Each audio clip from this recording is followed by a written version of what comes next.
Olá pessoal, estamos começando mais um vídeo aqui no canal Saúde Med. Sejam muito bem-vindos. Para quem não me conhece, meu nome é Benifer Ferreira e hoje vamos falar sobre as complicações causadas pela menopausa e quais são os principais conselhos que devemos dar às nossas pacientes. Nesse vídeo eu quero falar sobre o diagnóstico diferencial. Vamos falar também sobre o sistema de estadiamento Stroh+10. Vamos falar sobre algumas complicações que podem afetar as mulheres na menopausa. Vou falar sobre os 6 conselhos que devemos dar às nossas pacientes que estão passando pela menopausa. E, por último, vou falar sobre a importância de uma equipe multiprofissional nos cuidados dessas mulheres. Bastante coisa, não é mesmo? E para você receber novos vídeos, já clica no botão de se inscrever, ative o sininho de notificações e sempre fique bem informado sobre esses e muitos outros assuntos. Então, falando um pouquinho aqui sobre o diagnóstico diferencial, gente. Se a menopausa ela ocorrer aos 45 anos de idade ou mais, um diagnóstico de menopausa pode ser feito clinicamente ali sem nenhum tipo de exame. Porém, em mulheres mais jovens, é necessário excluir outros diagnósticos que causem amenorreia secundária. A causa mais comum de amenorreia é a gravidez, que é a primeira coisa que deve ser descartada. Mas outras causas de amenorreia pode ser decorrente também de defeitos anatômicos, por exemplo, né, como a síndrome de Asherman, a cicatrização da cavidade uterina após um procedimento de dilatação e curetagem. Além disso, a obstrução da via de saída do útero é outro defeito anatômico, né? Também infecções e cicatrizes devido à tuberculose pode causar esses defeitos anatômicos. A menorreia também pode ser causada devido a uma disfunção no eixo hipotálamo hipófise gonadal, né? Então, por esse motivo, a disfunção hipotalâmica ela deve ser examinada. A gente deve considerar também, né, obesidade, malignidade e também anorexia nervosa, né? Pois essas condições elas podem causar deficiência hipotalâmica. Além disso, nós devemos investigar a presença de disfunções hipofisiárias como a hiperprolactinemia, a síndrome de Sheehan, né, que é a necrose da hipófise anterior, e também devemos investigar a presença de adenoma hipofisiário, né. Também devemos investigar a presença de disfunções ovarianas, como tumores ovarianos, doenças ovarianas policísticas, né, e falência ovariana prematura. A menorreia ela pode ser causada devido a outros distúrbios das glândulas endócrinas, como disfunção da tireoide, né, que inclusive é o distúrbio das glândulas endócrinas mais comum. Além disso, devemos considerar a presença de distúrbios da glândula adrenal, como a hiperplasia adrenal congênita e a doença ou a síndrome de Cushing. E aí falando um pouquinho sobre eh, o sistema de estadiamento, né, então durante a oficina de estágios do envelhecimento reprodutivo, lá em 2011, foi estabelecido o sistema de estadiamento Stroh+10. Desde então, esse sistema ele se tornou o padrão ouro ali no estadiamento da menopausa e os seus principais critérios eles se baseiam no ciclo menstrual e dividem o ciclo reprodutivo feminino em 3 categorias, que é a fase reprodutiva, a fase de transição da menopausa e a pós-menopausa. Na parte reprodutiva, né, na fase reprodutiva, eh, o ciclo menstrual ele é irregular, né, durante essa fase reprodutiva e pode haver variabilidade no início da menarca, além de pequenas alterações no fluxo que pode ser mais leve ou mais pesado, né. Além de alterações na duração, que pode ser mais curto ou mais longo. Isso ocorre antes de entrar no próximo estágio, né, que é a transição da menopausa. O estágio de transição da menopausa é onde ocorre principalmente a perimenopausa, né? No início dessa fase, o ciclo menstrual ele sofre variabilidade em sua duração e dessa forma o período de tempo entre as menstruações ele difere em 7 ou mais dias a cada ciclo. À medida que essa fase avança, as mulheres geralmente apresentam a menorreia, né, ali por um período de 60 ou mais dias, uma vez que isso ocorre, as mulheres estão no final da transição da menopausa, né, que ocorre por 1 a 3 anos. Nessa fase, as mulheres provavelmente podem apresentar aqueles sintomas vasomotores que são bem conhecidos, né. E aí tem a pós-menopausa, né. Durante a fase da pós-menopausa, a menstruação ela cessa, a perimenopausa ela continua até que não haja menstruação ali por 1 ano, e aí então a pós-menopausa precoce ela continua por mais 1 ano, né. E aí após 3 a 6 anos, as mulheres entram na pós-menopausa tardia, onde elas podem apresentar mais sintomas ali de atrofia urogenital. E aí falando um pouco sobre as complicações, né, da menopausa. Uma das complicações que pode acontecer, né, em algumas mulheres é a doença cardiovascular. Então, durante a menopausa, a diminuição do estrogênio não só causa vasoconstrição, mas também alterações no perfil lipídico da mulher, né?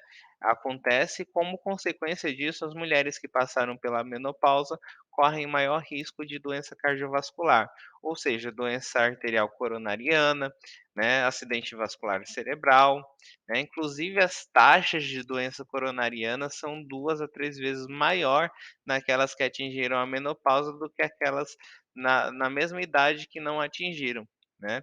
Sabendo de todos esses riscos, as mulheres na menopausa e na pós-menopausa, elas são incentivadas, né, a manter uma dieta saudável, exercícios ali para diminuir alguns desses fatores de risco, né.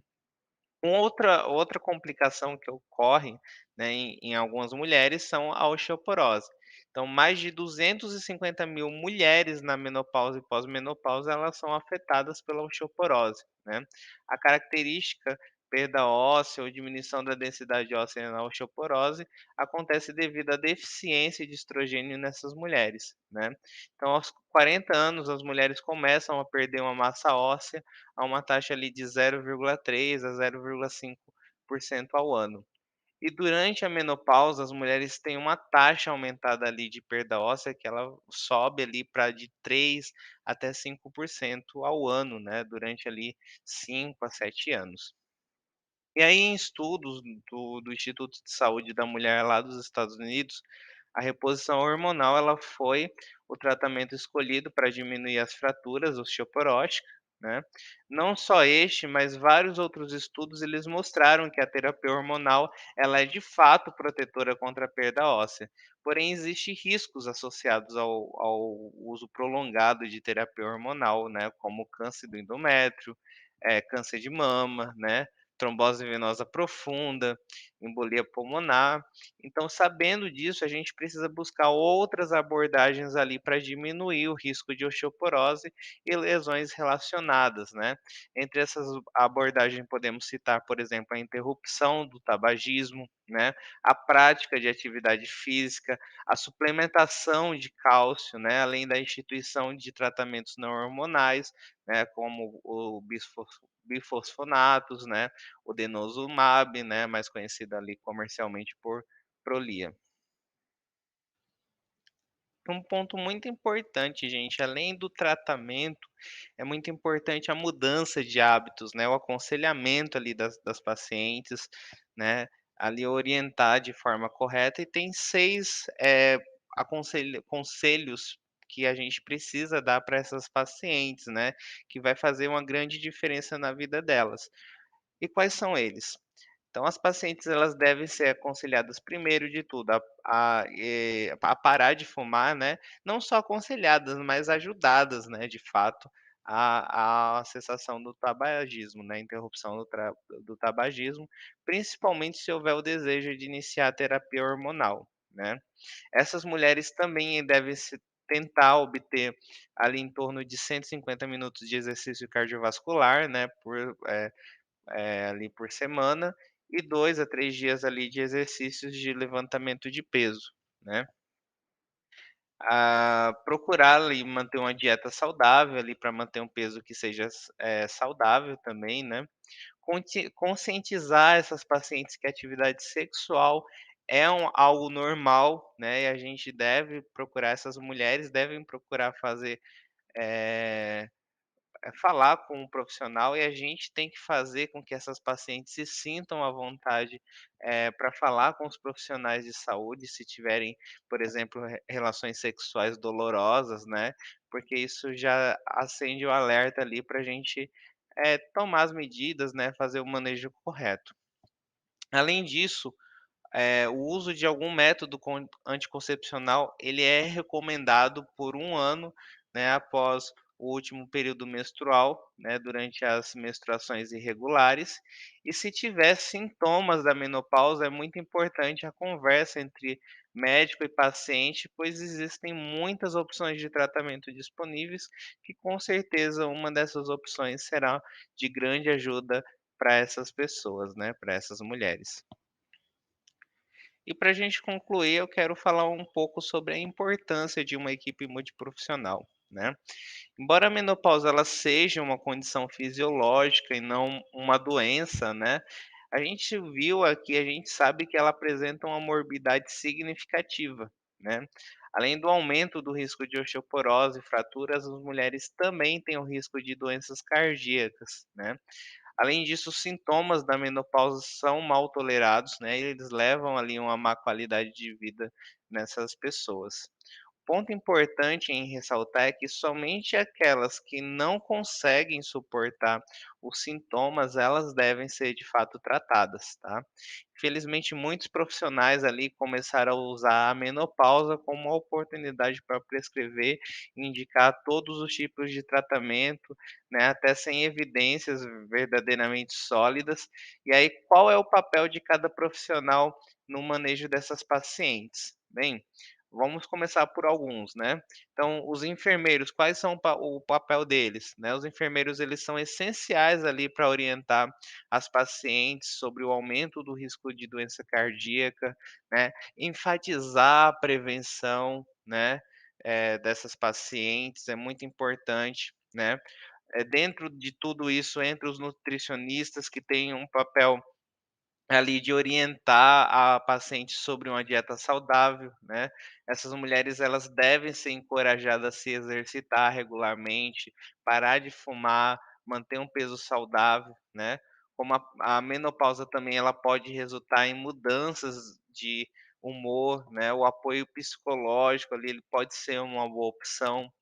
Além disso, os médicos, eles devem garantir que as mulheres sejam submetidas a uma cintilografia óssea, que tenham uma dieta rica em cálcio, vitamina D, né.